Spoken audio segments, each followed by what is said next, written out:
Hey guys, we got another game here. Game 3 of what likely will be 5, if I've got the time. So we've got Nintendi against FLCL here. Yeah, okay, so FLCL is a pretty cool team. It's got Comfy and Kling Klang as win conditions all likely good. Probably the Stealth Rock Drotigun that we're seeing more and more and more of. It's literally on both teams here. Oh my gosh, it's cool. Delphox, which is cool. Usually I feel like I see Slowbro in that slot. But I guess FCL finally wanted to change it up, which is cool. Could be Wish, could be like offensive Z. Well, it's probably Z on Kling Klang. And also we see a Sneasel, likely just choice banded at Black Glasses Pursuit. Cool stuff. I think that's a nice team from FLCL there. Um, Only really issue is kind of like the lack of Scald switching. I feel like Assault Vest Slowbro comes in a couple times and just kind of threatens you, and you got to get the 50-50 right with Sneasel. But I guess that's kind of the point of the team there. So fair enough. For Nintendi, we've got another team of 5 grounded Pokemon. Look at that. At least he's got a Torterra to resist Earthquakes this time. So unless he gets fucked up like Stone Cold did in my last narration with an Ice Fang Steelix, then he's going to be alright.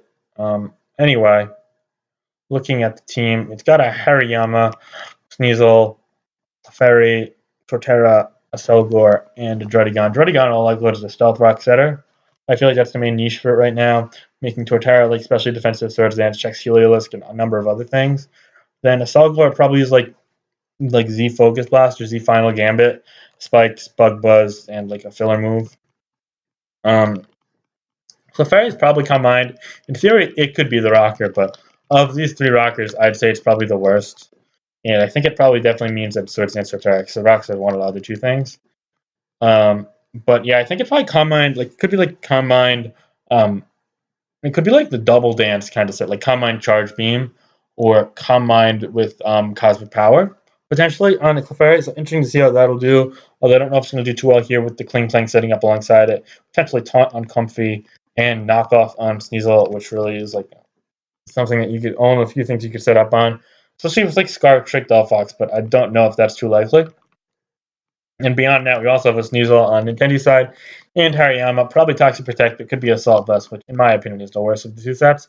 Toxic Protect you don't really need on this team, though. You don't need to whittle down Slowbro, so I could definitely see it be AV. So yeah, let's get into the game. I think that FLCL is a nice matchup with Magnet Rise Kling Klang. However, I don't know if that's the set, but regardless, Z-Steel should at least get a kill or 2, if not sweep. So I'm going to favor FLCL side in this matchup.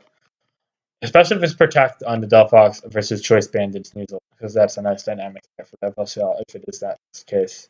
But anyway, let's move on. Sneasel and Druddigon lead. Knowing FLCL is probably invested to leave Ice Crash instead of Brox, which it indeed is, which is something that he's used a lot over years.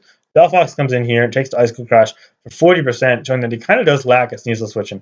But on this turn, we're going to see Nintendi decide to pull the, oh, hey, he doesn't have a switch in to my Pokemon, but I'm going to click the same move versus something that can kill me, because why not? Brazilian 13-year-old clicker strategy move. And it's going to backfire because the Delphox is going to reveal itself to be of the Choice Scarf variant, which, okay, yeah, you can't really expect that. That shit is like ancient. That set is bad. But, like, you can't. You gotta at least respect that. And I assume that was band damage given the Ice Crash. Like, you're not killing anyway. You're leaving it in Blaze for fuck's sake. So, like, the play there was likely to go to Druddigon. And if you feared, like, fucking Z Psychic or Dazzling Gleam, whatever, then you go to Druddigon, and then you pivot out to, like, something like Sneasel, or you fought it off and then kind of 1-4 trade, try to get rocks up in the middle of that. But instead he throws away the Sneasel, which looks pretty good in this game offensively. So yeah, that's a bit upsetting. But FLC off to a 6-5 lead and used rocks up. However, Druddigon is going to get up safe rocks here with Moldbreaker. Although FLCL's Druddigon is going to get in for one last time. Just figure, okay, I'm going to die to rocks soon anyway. I magically see just a Toxic here. Yep, Toxic on a missed Dragon Tail. Even bigger lead for FLCL now, as he's probably likely faster. Yep, going to get 19% chip off more there, then 13%. He's going to take a Rocky Helmet, take Poison after leftovers, and he's going to be up at 53%. And Comfy's going to come on in, Draining Kiss away. It's going to die. It'll recover to 100, but then take Life Orb. So it's at 90% with rocks up on both sides now. Torterra, which is likely Swords Dance variant, is going to come in and would hammer away the Comfy. However, Comfy is just going to combine up, so that's going to do a decent amount with Draining Kiss or HP Fire. Draining Kiss actually is only doing 30%, which is really not much, and Earthquake's going to take it out, leaving the Torterra at 62%, which is enough to where Zeke Kling Klang can do its business. Cecil is going to come on in here and likely Icicle Crash, although you could see a knockoff. Icicle Crash is going to miss, not revealing the item, therefore giving the damage. Hariyama's going to come and take leftovers. We're going to see Zatu here. Zatu comes in on a knock, taking a bit over half. Rocky Helmet damage is going to impact the Hariyama, which is going to be knocked off and taking leftovers. But imagine we're just going to see a Roost sequence here from Zatu. We're either going to see the Aselgor or a following knockoff from Nintendi. He decided to do that, then go to Torterra, interestingly enough. Not sure that's my follow-up, but regardless, picking the Aselgor, or I guess that Torterra, U-turn is the play from FLCL. Nicely timed there. Cecil's going to come on in, probably just fire off a knockoff now, and it's more likely he'll go to Hariyama, seeing as we've seen that lineup play before. And he's going to get the leftovers off that. We're going to see a double knockoff here, and a knockoff predicted by Nintendi. Now, I like both of those plays, actually. I feel like you knock off trying to threaten the Zatu or Delphox there if you're Nintendi. I don't feel like too likely stays in. And FLCL knowing that, and knowing that he doesn't really need this Diesel too healthy, let alone really alive at this point, with Delphox and Kling Klang being potential win conditions, figured, okay, I might as well get more chip on this and get offensive leverage coming in with whatever I'd like to afterwards. So that's a cool play there. And we're going to see knockoff again, critical hit, but it only did 13%. And we're going to see a Roost from Hariyama, meaning that it's Rest Talk instead of your everyday Toxic Protect variant. And yeah, Rest Talk here. So it's probably got fighting plus knock plus rest plus sleep talk. It could be like low kick plus combat super not superpower, what I'm saying, but it's force palm. Okay, I didn't expect that one. Anyway, Delphox comes in here. It's worth noting that after one more Stealth Box is going to be in Blazer, and we're going to get a Psychic here, killing the Hariyama, interestingly enough. Perhaps revealing that it's not specially defensive with Clefairy, or he's predicting a trick. Not too sure here. Anyway, Zatu is going to come in, take Stealth Rocks as Torterra recovers itself up. Aselgor is going to come in here on U-turn Roost. Okay, so Bugbuzz is going to kill. Bugbuzz is going to critical hit and kill, so we'll not know if it mattered or not.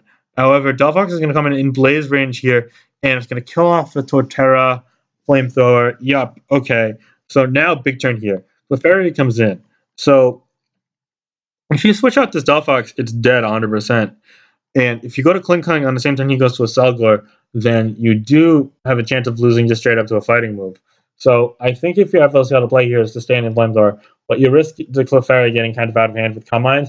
But at the same time, you could always still just nuke it afterward. You could shift gear because it's not going to kill you even if it's like +6 in one hit. So I think that FLCL's play is 100% foolproof just to stay in. And Nintendi's kind of got to go his way, especially since Blaze Flamethrower is going to do, wow, 60%. That's insane. And Cosmic Power, but is it going to be enough to take another? Nope. So down, Nintendi's drawing dead. The game pretty much over. To Scarf, Delphox, all things is going to come away with the sweep here, giving FLCL a 2-0 victory and putting him on the board with his first win, making both players 1-2 now after Nintendi had a 1-1 phase 1 and FLCL an 0-2 phase 1. So cool stuff. FLCL played this quite well. Nintendi made an early game blunder and then just never was able to come back and bring it together. So that gives the game to FLCL. Good game.